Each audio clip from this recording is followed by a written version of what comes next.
Electric vehicles यानी EV दिखने में एकदम स्लीक, चलने में एकदम साइलेंट, सस्टेनेबल और पूरी तरह से इको फ्रेंडली।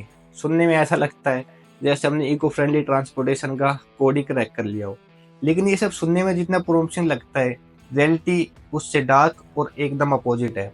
और आज हम इस वीडियो में उसी डार्क साइड को एक्सपोज करने वाले। तो चलिए शुरू करते हैं। तो चलो वो अपने पहले चैप्टर पर आते हैं, जो है बैटरी प्रोडक्शन। ईवीज बैटरी बनाने के लिए लिथियम, कोबाल्ट और निकल जैसे रेयर अर्थ मिनरल्स की ह्यूज क्वांटिटी में नीड होती है। और ये सब मिनरल्स आते कहाँ से हैं? ये आते हैं माइनिंग से। अब जितनी माइनिंग इंडस्ट्री हमारे इन्वायरमेंट को डिग्रेड करती है, उतना तो शायद ही कोई और इंडस्ट्री करती होगी। लगभग 5 से 7% ग्लोबल ग्रीन हाउस गैस के इमिशन के लिए अकेली माइनिंग इंडस्ट्री रिस्पॉन्सिबल है। नेचर जर्नल के एक डाटा के हिसाब से एक एवरेज ईवी बैटरी को बनाने के लिए लगभग 8 किलो लिथियम, 14 किलो कोबाल्ट और लगभग 20 किलो मैग्नीज की जरूरत रहती है। अब 1 टन लिथियम को एक्सट्रैक्ट करने के लिए लगभग 2 मिलियन लीटर पानी वेस्ट होता है। अब 2 मिलियन लीटर ये एक अपने आप में एक बहुत ही बड़ा नंबर है। आपको एक कंपैरिजन करके दिखाऊं तो मान लो ऑन एन एवरेज एक आदमी दिन में 2 लीटर पानी पीता है, तो 2 मिलियन लीटर पानी से हम लगभग 10 लाख लोगों की प्यास बुझा सकते हैं। तो आप समझ सकते हो कि इसमें जो लिथियम एक्सट्रैक्शन, इसमें पानी की कितनी वेस्टेज होती होगी। अब आते हैं हमारे दूसरे मिनरल पर, जो है कोबाल्ट। 60% से ज्यादा कोबाल्ट एक देश है, डेमोक्रेटिक रिपब्लिक ऑफ कॉन्गो, वहां से आता है।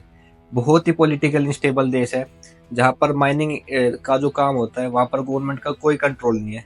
बहुत सारे माइनिंग माफियाज है जो इन सब जो माइनिंग से रिलेटेड जितनी भी एक्टिविटीज है इन सबको कंट्रोल करते हैं। और भाई अगर मैं आपको इन माइंस की वर्किंग कंडीशन बता दूंगा तो आप हैरान ही हो जाओगे। मैं भी जब ये पहली पहली बार पढ़ रहा था तो मैं भी शौक हो गया था, मगर ये अभी भी चल रहा है क्या?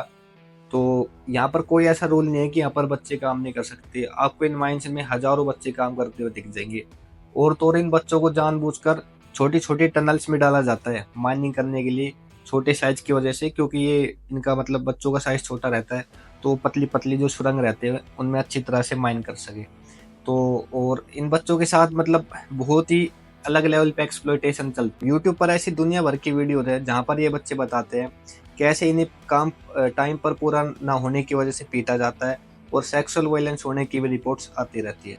अगर कोई ईवी कोल या गैस से जनरेट होने वाली इलेक्ट्रिसिटी से चार्ज होती है तो भाई उसके इन्वायरमेंट पर उतनी बेनिफिट है जितने की डीजल गाड़ी के होते हैं, यानी जीरो।